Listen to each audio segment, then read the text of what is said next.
into the world the Lord has done. Let He will bring, let every room, let every room, and heaven and nature sing, and heaven and nature sing, and heaven and nature sing. Mamamas ko po. Kaya Pasko. Upay nga Pasko, Tatay Bernardo. Mahupay man. Kumusta? Mahupay man na. Umakit yun. Bumutan na sa araw yan. Kamu. Hindi, puro po. Basta pagpapugian. Puro po.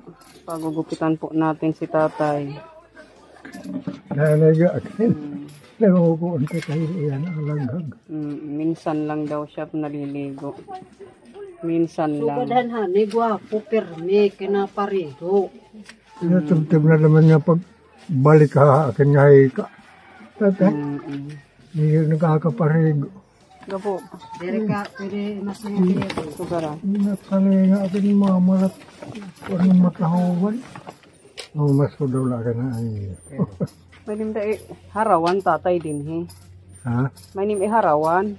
Sundang adin, sundang. Sige, pahiram kami ng Yung itak. habang inaarutan ka, ito iba maghaharas. Oo. Habangin ka kung ano naghalas. Tingnan mo ang ano na, madamo na yung gilid ng bahay ni Tatay.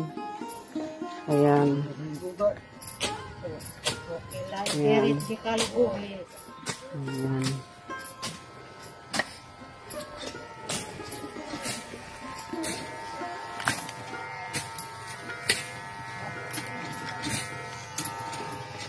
Ano? Parang gumamahawan. Hmm? Gumamahawan ito ka ulo. Oo. Kaya haglipot mo. Okay la kasi mas maganda yung maikli ang buhok Tatay.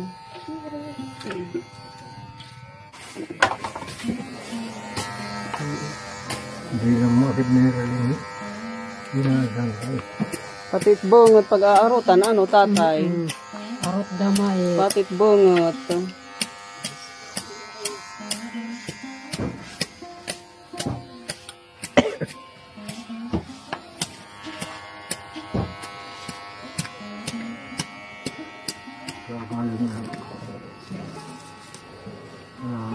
Saan ba? Balik ka na daman ha. Aanyak. Kasi nung kapit namin, naglilinikin pa pa. Hirap na. Oo nga, set na pa. Kuwan, tagpitinustosong pa. Waray na.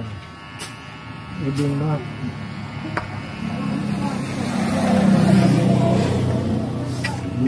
Oh?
Ninaw. Dili. Ito puro ko.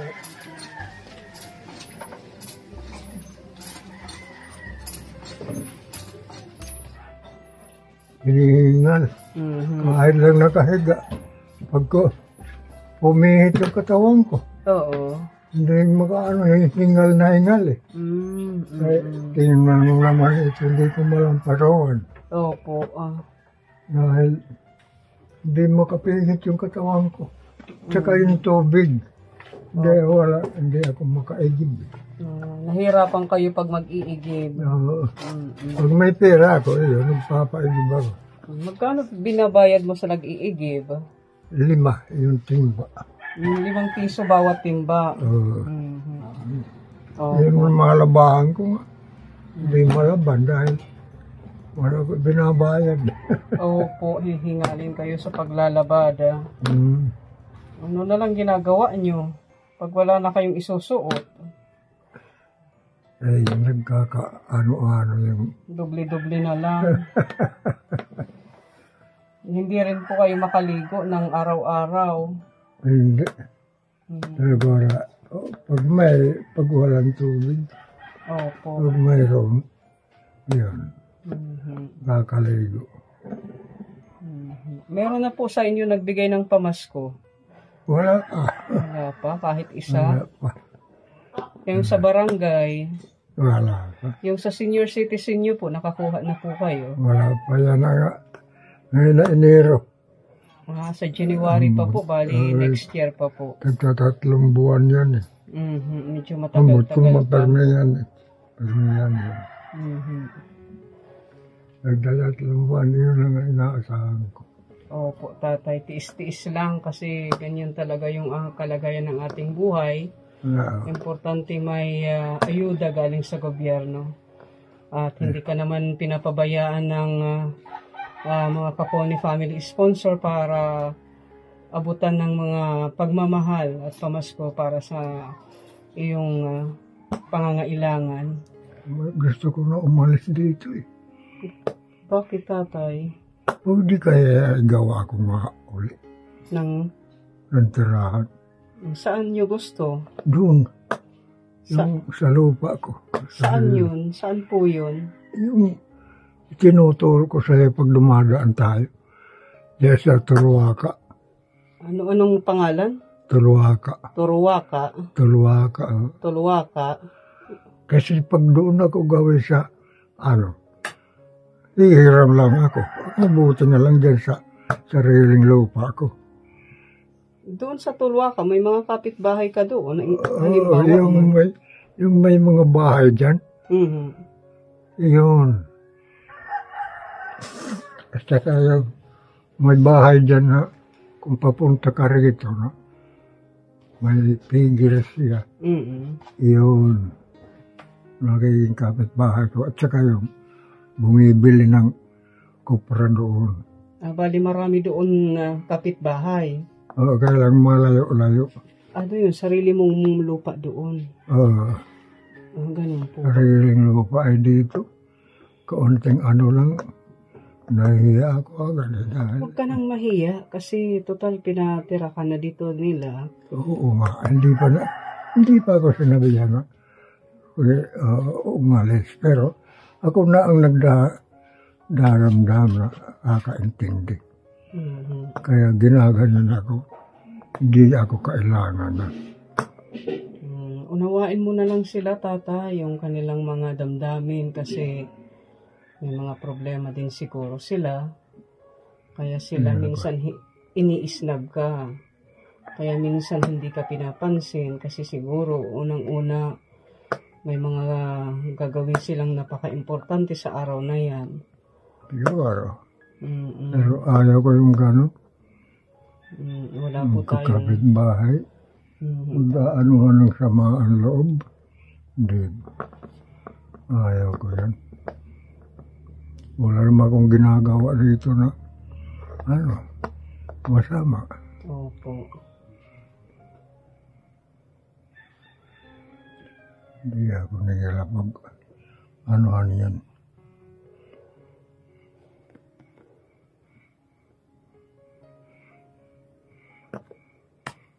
ba sila yan dyan?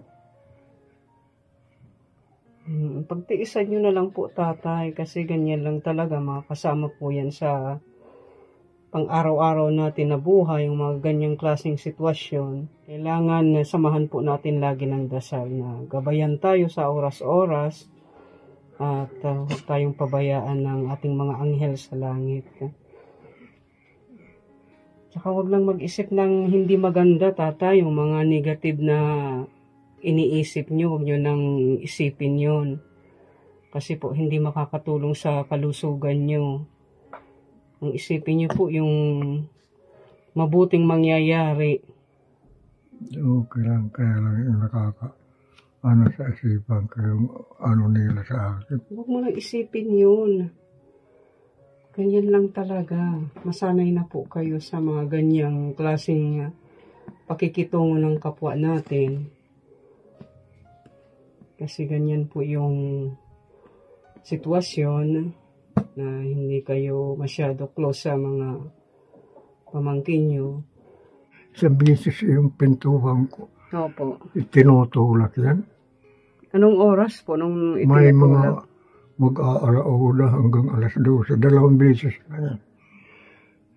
Bah, inakuya kaya Kasi yun lang ang gamit ko. Pag oras na makapasok dito, masama na ang masama. Mag-iingat po kayo. Mag-iingat po kayo. Basta wag niyo lang buksan. Pag may kumakatok, may tumutulak sa pintuan ninyo. Bumubukas. Hayaan nyo yan magkatok dyan. Kasi hindi naman yan basta papasok dito kung hindi nyo bubuksan. Manalig lang kayo sa Diyos na proteksyonan kayo sa pamumuhay ninyo dito sa loob ng bahay, dito sa lugar na ito para maging safe lang yung araw-araw na buhay mo. Yun lang ito nagdadasal ko. Dagdagan pa yung ko kahit kung may edad na ako. Kasi masarap lang yung nasa liwanag eh. Opo, totoo po yan, tatay. Doon na sa kadimlan, Opo. wala ka na. Diba? Mas maganda yung iniisip yung kabutihan at kasiyahan. Ayun nga. Pumugi si Tatay Bernardo Kung nakita mo yung lola ko, mestizo yan kasi nga maputi po kayo.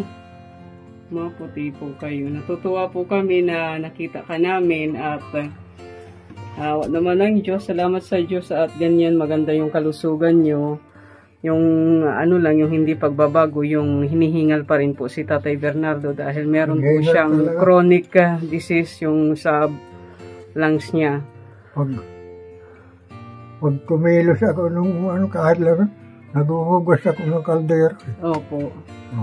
Hinihingal na po kayo. Hinihingal na ako. Basta dahan-dahan lang po, tatay. Grabe ka. Yun pa yung dalan niyo ng bigas. May bigas ka pa.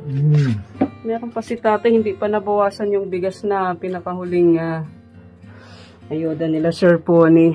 Meron pa siya, hindi siya ganun kakonsumo ng bigas. 5 yata kakilo yung ganyan, Opo. Pero kaya hindi na ubos yan. May ko daan, may binili ako dito yan. Nabigas pa. Sarili ko. Opo. Hindi na ubos yan. Mayroon pa nga tinapay ko. May tinapay kang stock. Mabuti may stock ka. Maganda yung ganyan, meron lang stock para hindi ka nalabas ng labas. At saka yung mauutusan mo paglabas para bumili ng pag makakain. Thank you, Tita Wanda. Hindi na nalaibutan. Thank you, Tita Wanda, sa pag-igib kay Tatay Bernardo. Bila ko inakala nga salamat. Opo, Wala pong malaking salamat daw, sabi ni Tatay Bernardo.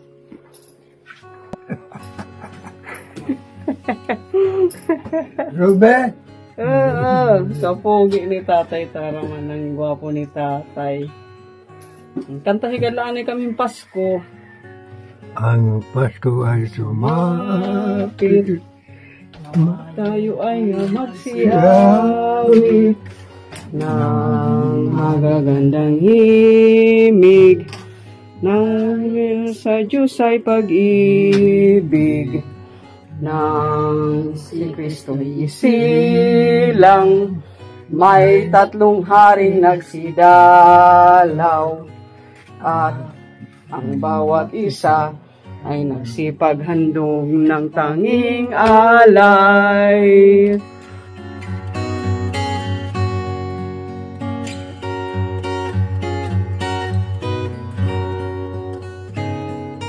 Tita Mayang po ay may ibinigay pagmamahal para po sa iyo na halagang 2,000 pesos. Ibinili po namin ng groceries para hindi ka na po magpunta sa palengke. Ito po yung aming mga napamili. Ito po yung pamasko sa'yo ni Tita Mayang. Tita Mayang, thank you po sa binigay niyo pong pagmamahal kay Tatay Bernardo. Ito po. Alamang. May asukal. Sweet.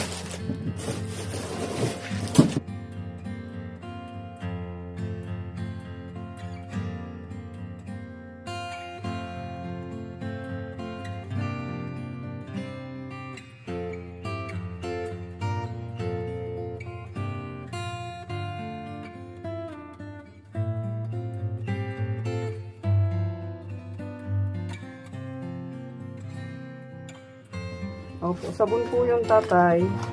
At meron ditong mga dilata, tsaka oil, sibuyas, bawang, may suka, tuyo, tsaka mga dilata. Ayan po tatay. Meron pa po tayo dito, upas. Ayan, may saging po, mansanas, tsaka orange po. Yan po yung prutas na nabili ko. At meron ka pang 10 kilo na bigas. Ayan. Thank you, Tita Mayang. Maraming salamat, Tita Mayang, yung ipinagkaloob niyo sa akin na pagmamahal. Meron pa pong pinabibigay si Tita Beth. Tita Beth ng Brisbane, Australia. Meron po siyang pinabibigay sa inyo na beans. Galing po yan sa package na pinadala dito ni Tita Beth. Tsaka ito, sausage. Sausage. Mga ulam po yan, tatay. Mga ulam. Pwede nyong initin lang yan. At meron ka pong Prito. Opo, kahit hindi na initin nyo na lang po, huwag nang yung magprito. pang-spray po para po sa Asma. sa asma. Meron ka pa nito? Yung pang-spray, Yung pang-spray sa asma. yung buksan mo, Tita George. Tamang-tama, yung binibigay ko sa'yo, ganito rin. Yan. Ganito pa. Eh nga, tatay, ganyan. May laman pa yan. May lamang pa. Ginagamit mo pa. Kasi bihira ko ito magamit dahil hindi ang inaano ko eh. Ginagamit sa... Pag umaga, mag-spray ka. Pagising mo. Para hindi ka hihingalin.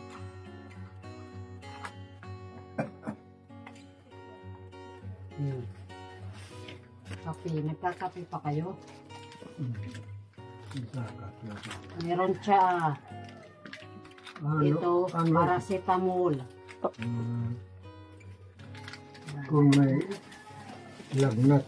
Opo, pag may lagnat lang po, saka, o kaya masakit ang katawan, saka nyo po ito iinumin, tatay.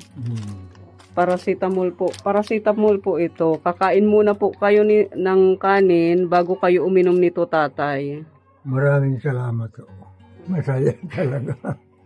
At ako'y dinating ng niya. Tatay, sige po. Wala pong anuman, tatay. Yung supplement pamasahe ninyo. Opo, tatay. Sige. Diyan na lang po muna yan, tatay, para magamit niyo po. Maraming salamat po sa inyo. Ang Diyos na po ang bahalang magbalik sa inyo ng siksik, liglig, umaapaw na biyaya. At God bless po sa inyong lahat. Merry Christmas! Mga kapuni! Thank you po, thank you. Salamat.